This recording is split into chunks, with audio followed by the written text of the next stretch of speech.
Welcome to the Royals Project YouTube channel. Please feel free to check out all of our character videos and let us know if you have any cool ideas on things characters could do in a video.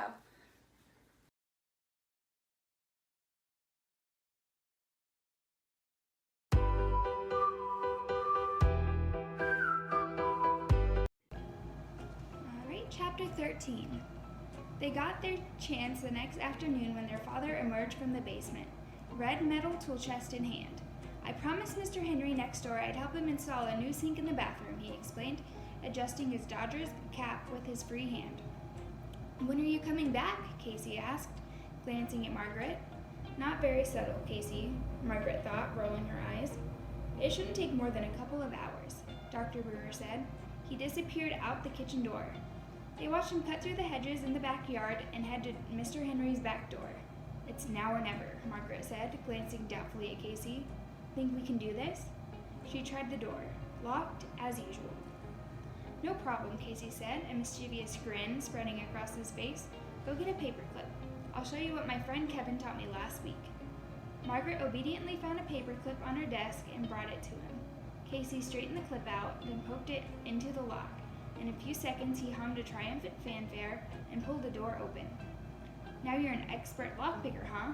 Your friend Kevin is a good guy to know, Margaret said, shaking her head. Casey grinned and motioned for Margaret to go first. Okay, let's not think about it. Let's just do it, Margaret said, summoning her courage and stepping onto the landing. A few seconds later, they were in the basement. Knowing a little of what to expect down here didn't make it any less frightening. They were hit immediately by a blast of steamy hot air.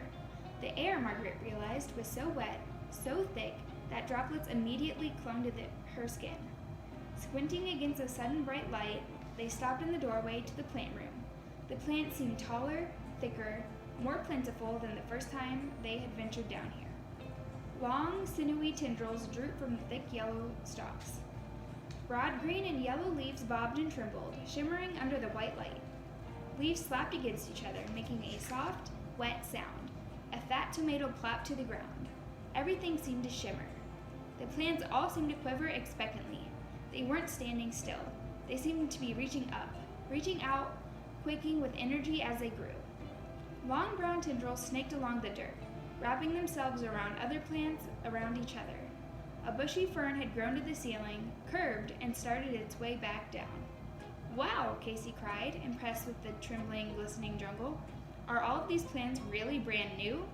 I guess so, Margaret said softly. They look prehistoric. They heard breathing sounds, loud sighing, a low moan coming from the direction of the supply closet against the wall. A tendril suddenly swung out from a long stalk. Margaret pulled Casey back. Look out, don't get too close, she warned. I know, he said sharply, moving away from her. Don't grab me like that, you scared me. Sorry, she said, squeezing his shoulder affectionately.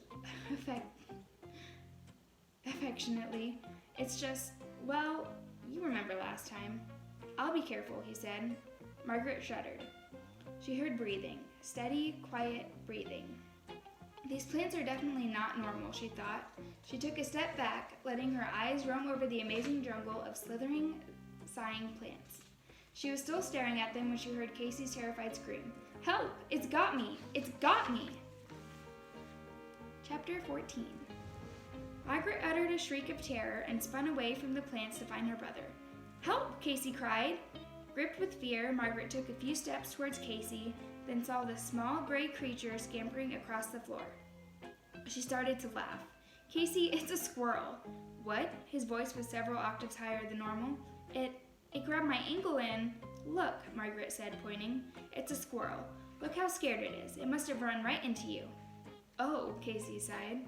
The color began to return to his ash-gray face. I thought it was a plant. Right, a furry gray plant, Margaret said, shaking her head. Her heart was still fluttering in her chest. You sure gave me a scare, Casey.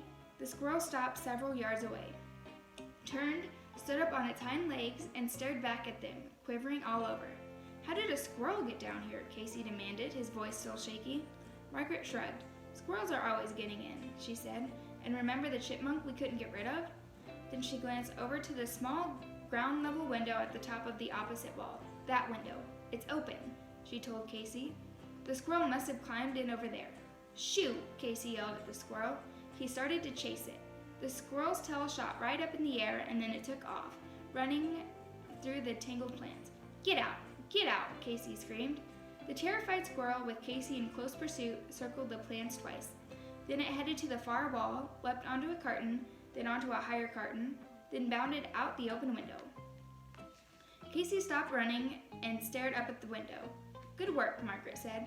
Now, let's get out of here. We don't know what anything is. We have no idea what to look for, so we can't tell if Dad is telling the truth or not.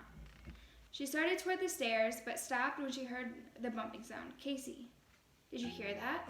She searched for her brother. But he was hidden by the thick leaves of plants. Casey?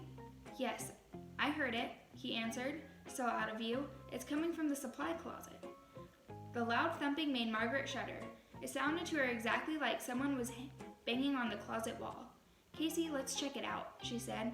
No reply. The banging got louder. Casey? Why wasn't he answering her? Casey, where are you? You're frightening me, Margaret called, moving closer to the shimmering plants. Another tomato plopped to the ground, so near her foot it made her jump. Despite the intense heat, she suddenly felt cold all over. Casey? Margaret, come here. I found something, he finally said. He sounded uncertain, worried.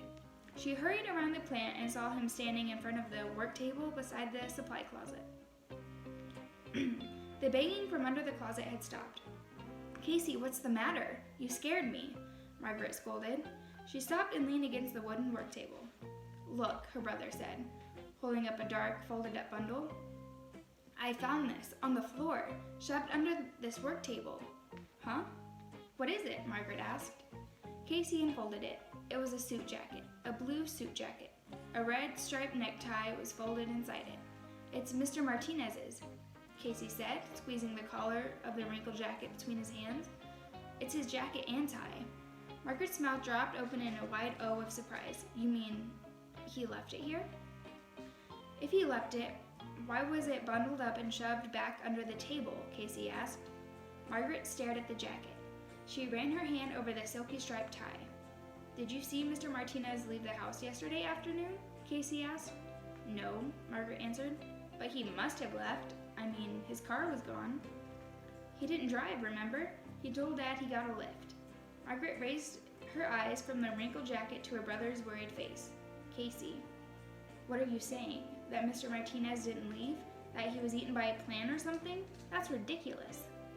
Then why were his coat and tie hidden like that? Casey demanded. Margaret didn't have a chance to respond. They both gasped as they heard loud footsteps on the stairs. Someone was hurrying down the basement.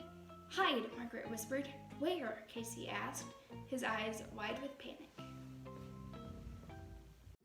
Hey guys, if you enjoyed this video, you should check out the Royals Project's YouTube page and consider subscribing. If you shared this video, you'd be my hero. I gotta get back out there and start fighting crime. I'll catch you on the flip side.